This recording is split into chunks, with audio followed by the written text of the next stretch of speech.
दिल्ली में जंतर मंतर पहुंचे नगीना सांसद चंद्रशेखर आजाद और समाज सेवी मोहम्मद कैफ।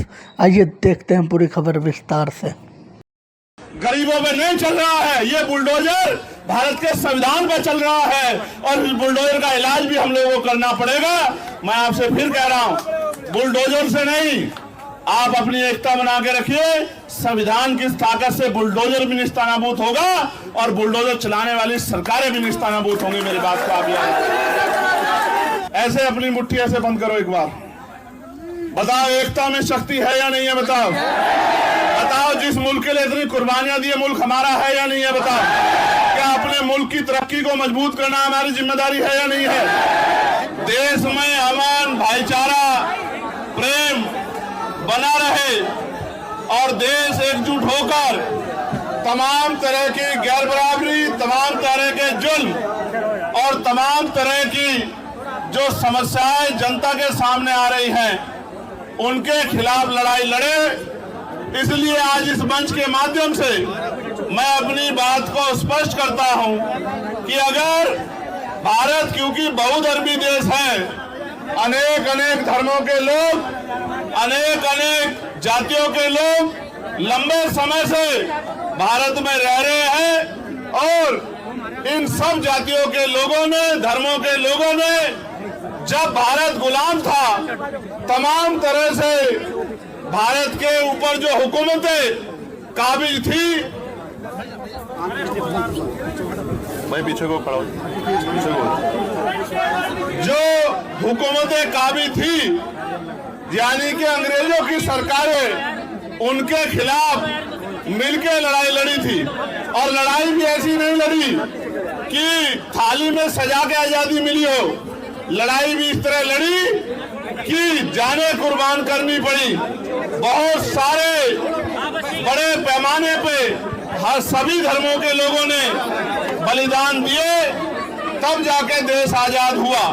और आज जब देश को आजाद हुए 75 साल से ज्यादा हो गए हैं, तो जानबूझ के, चाहे मुसलमान हो, चाहे सिख हो, चाहे क्रिश्चियन हो, चाहे बौद्ध हो, चाहे जैन हो, या कई जगह पर अन्य धर्मों के खिलाफ भी तमाम तरह से उनको उकसाने, डराने, दबाने और उनको अकेला महसूस कराने का जो षड्यंत्र किया जा रहा है, इसके खिलाफ हम, हमारा संगठन, हमारी पार्टी पूर्ण रूप से हर कमजोर के, हर गरीब के, हर मजलूम के साथ खड़े हैं। और जब तक ये गैर बराबरी पर आधारित व्यवस्था जो लोगों को डराने, दबाने, सताने का काम करेगी, हम अपने भाइयों का हाथ नहीं छोड़ने वाले। और मैं ये भी कहना चाहता हूं अपने भाइयों से भी, आज का कार्यक्रम जब वो रख रहे थे तो मैंने उनसे कहा कि जब आप कार्यक्रम करने जाएंगे तो आपके ऊपर झूठे मुकदमे लगा के जैसे आप सड़क पे आओगे, आपको डराने का काम किया जाएगा। इसलिए इस काम की जिम्मेदारी जिन लोगों को, जो सबको अपना भाई बना के एकजुट होकर चलना चाहते हैं, उन भीम आर्मी आजाद समाज पार्टी के लोगों को अपने हाथों में उठानी चाहिए। क्योंकि जब आप वोट मांगने जाते हो तब तो आप सबसे वोट मांगते हो, बड़े बड़े वादे करते हो, और जब चुनाव निकल जाता है और गरीबों पे, कमजोरों पे जुल्म होता है, तो सारी पार्टियों की तरह आप भी इंतजार मत करो कि वो सड़क पे निकल के अपने आप लड़ाई लड़े। अगर आप सड़क पे निकलोगे तो उनके लिए आपको एजेंडा बना के अपना काम करना आसान हो जाएगा। मैं आपको विश्वास दिलाता हूं, आपको पता होगा जिस शख्स ने पैगंबर साहब पे टिप्पणी की थी, उस पे मुकदमा लिखवा के जेल भिजवाने का काम भी हम ही लोगों ने किया। और हमारे लोगों ने गाजियाबाद में आंदोलन किया और अरेस्ट कराने का काम किया। और चाहे बहराइच में एक तरफा कार्रवाई करके जुल्म करने का काम किया जा रहा हो, इसलिए कि सरकार का एजेंडा चलता रहे, या हिमाचल में तमाम तरह से जो है कमजोरों पे जुल्म ढाने का प्रयास किया जा रहा हो, उत्तराखंड में प्रयास किया जा रहा हो, हर मोर्चे पे हमारी पार्टी, हमारा संगठन एकजुट होके बिना किसी राजनीतिक स्वार्थ के इस लड़ाई को लड़ने का काम कर रहा है। और मैं आपको स्पष्ट करना चाहता हूं, सिर्फ मुसलमान भाइयों के साथ नहीं, अगर जैन भाइयों के साथ, सिख भाइयों के साथ, किसान भाइयों के साथ, देश की करोड़ों महिलाओं के साथ, नौजवानों के साथ, गरीबों के साथ अभी डीटीसी बसों वाला प्रकरण चल रहा है, जिसके साथ भी जुल्म होगा, हम अपनी देश की तरक्की के साथ खड़े हैं, हर व्यक्ति के साथ खड़े हैं। हम उस लड़ाई को लड़ने का काम करेंगे और मैं आपको विश्वास दिलाता हूं, आगे किसी भी आंदोलन में आपको स्वतः आगे नहीं आना पड़ेगा।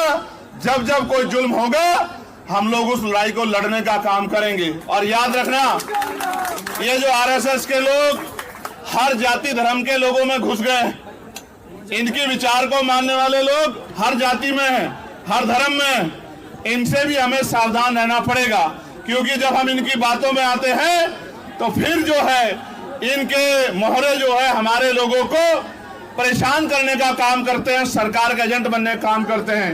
इन एजेंटों से भी हमें सावधान रहने की जरूरत है और मिलकर इस लड़ाई को, ना कोई एक जाति ना धर्म, पूरे देश की लड़ाई है या नहीं, ये बताओ। अगर किसी पे भी जुल्म होता है तो पूरे देश को इकट्ठा खड़ा होना चाहिए, नहीं होना चाहिए? अगर किसी को सताया जाता है तो सबको उसकी आवाज उठाई जानी चाहिए, नहीं जानी चाहिए? मैं आपको विश्वास दिलाता हूं, आप इसी पेड़ के नीचे हमने पहलवान बेटियों के सम्मान की लड़ाई भी लड़ने का काम किया था। आप सबको इस बात को याद रखना चाहिए। और आप जानते हैं, पार्लियामेंट में भी उन पहलवान बेटियों के सम्मान की लड़ाई को लड़ने का काम आपके चंद्रशेखर आजाद ने किया था। और आज मैं आपको विश्वास दिलाता हूं, जिस तरह से जानबूझ के टारगेट करके मुसलमानों के खिलाफ हिंसा का और ये धर्म के आधार पे जो है अपमान करने का काम किया जा रहा है, पार्लियामेंट में आवाज उठा के इस पे कानून बनवाने का काम भी हम लोग करेंगे। मेरी इस बात को आप लोग याद रखना। लेकिन मैं आपसे भी कहना चाहता हूं कि अगर आप लोग एकजुट नहीं रहे तो आपकी एकजुटता ना रहने का फायदा दूसरे लोग उठाएंगे। हमें बुलडोजर, मैं फिर कहता हूं, पहले दिन से हम लोग बुलडोजर के खिलाफ रहे हैं और बुलडोजर की प्रक्रिया न्याय संगत है नहीं। हम संविधान को मानने वाले लोग हैं। ये बुलडोजर गरीबों पे नहीं चल रहा है, ये बुलडोजर भारत के संविधान पे चल रहा है और इस बुलडोजर का इलाज भी हम लोगों को करना पड़ेगा।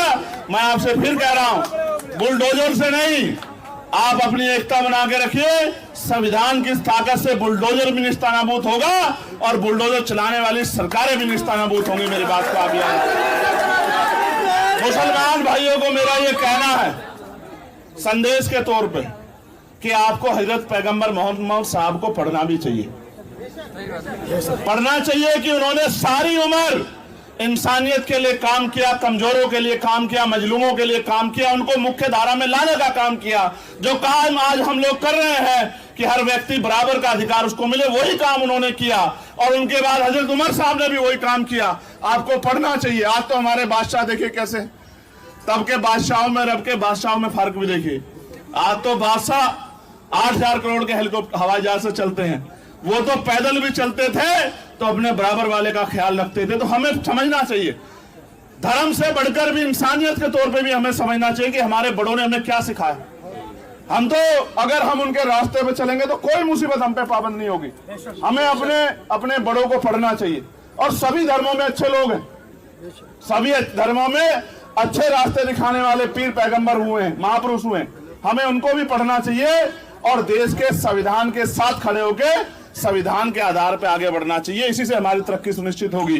और आपको मैं कहना चाहता हूं, मॉडर्न एजुकेशन स्वीकार करो, पढ़ो, डॉक्टर बनो, इंजीनियर बनो, वकील बनो, जज बनो, पटवारी बनो, सेक्रेटरी बनो, आईएएस बनो, आईपीएस बनो, सिस्टम का हिस्सा बनो और कुर्सी पे बैठ के अपने लोगों को आगे बढ़ाने का काम करो। इसके अलावा कोई रास्ता तरक्की में नहीं है। आजादी से पहले सरकारी नौकरियों में आपका क्या परसेंटेज था, आज क्या है आप देखो, कमी कहां रह गई। ये मैंने नहीं की है, ये आपको और हमें मिलकर सोचना पड़ेगा कि जब तक हम लोग एजुकेशन को स्वीकार नहीं करेंगे और संविधान के फैसलों के साथ नहीं खड़ोगे तो हमें परेशानियों का सामना करना पड़ेगा। मैं आप सबका धन्यवाद देता हूं और आपको विश्वास दिलाता हूं, तमाम तरह की साजिशों षड्यंत्रों के बावजूद भी, तमाम तरह के रास्ते रोके दब बजाने के बावजूद भी हम लोग आपके साथ खड़े हैं और हर कदम पर आपके साथ खड़े रहेंगे। कभी